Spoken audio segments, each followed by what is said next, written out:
Olha, grandes desastres como os que a gente já viu aqui no Brasil, eles não acontecem por acaso. Na verdade, eles são o ponto final de uma corrente de falhas. Falhas que são conhecidas e muitas vezes simplesmente ignoradas. Nessa nossa análise de hoje, a gente vai mergulhar fundo nos erros mais comuns em proteção contra incêndio e explosões, usando as lições aprendidas da forma mais dura possível para fortalecer a nossa atuação profissional.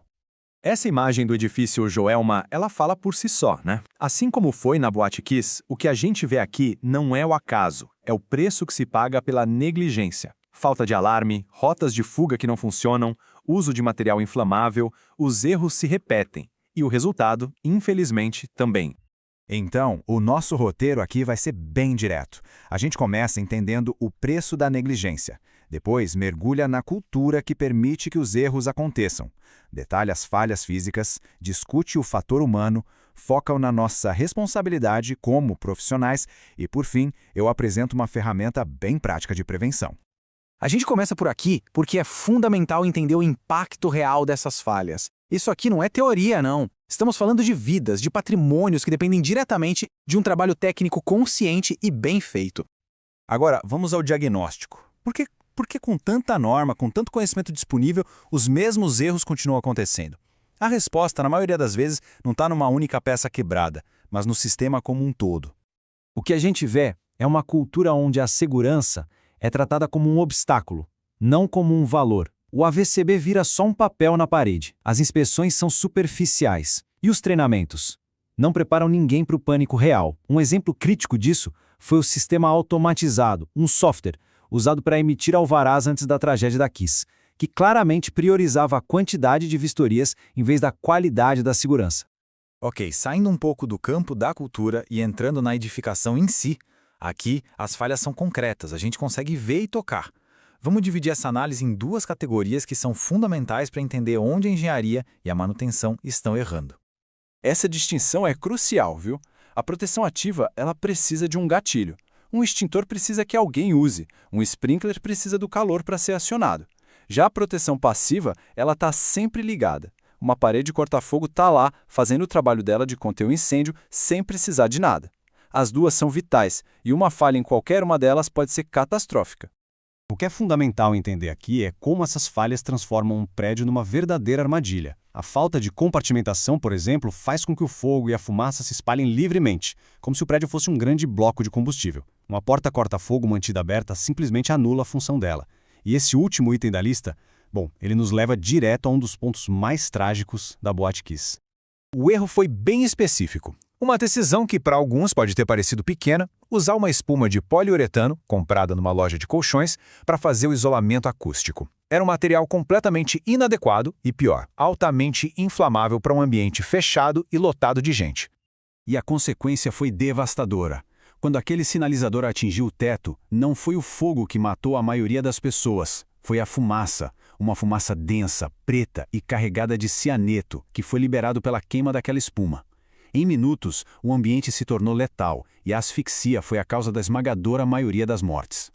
E essa é a lição que precisa ficar gravada. A escolha de um revestimento não é uma decisão estética, é uma decisão de segurança contra incêndio. A reação ao fogo de um material pode ser a diferença entre todo mundo conseguir sair a tempo e uma tragédia em massa. Agora, falando da proteção ativa, os erros são de omissão, de pura negligência. No caso da Kiss, o extintor que estava perto do palco falhou bem na hora que precisava funcionar. No edifício Joelma, simplesmente não existia um sistema de alarme de incêndio para avisar as pessoas. A falta de sprinklers em locais de alto risco é outra falha que a gente vê se repetir e que é fatal. O ponto central é este, não tem como fugir. Um sistema de proteção ativa que não passa por teste, por manutenção periódica e documentada, é só uma falsa sensação de segurança. É um equipamento que vai falhar exatamente no único momento em que ele não poderia falhar. Agora, vamos focar no elemento talvez mais imprevisível de todos, o comportamento humano.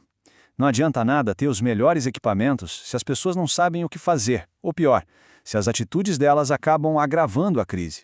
A falta de simulados realistas cria uma brigada que só existe no papel. Na Boate Kiss, a investigação foi clara. Os funcionários não tinham nenhum tipo de treinamento de emergência. O resultado foi o caos. A decisão inicial de seguranças de bloquear a saída para cobrar a comanda, a falta de orientação, Tudo isso contribuiu e muito para o número de vítimas.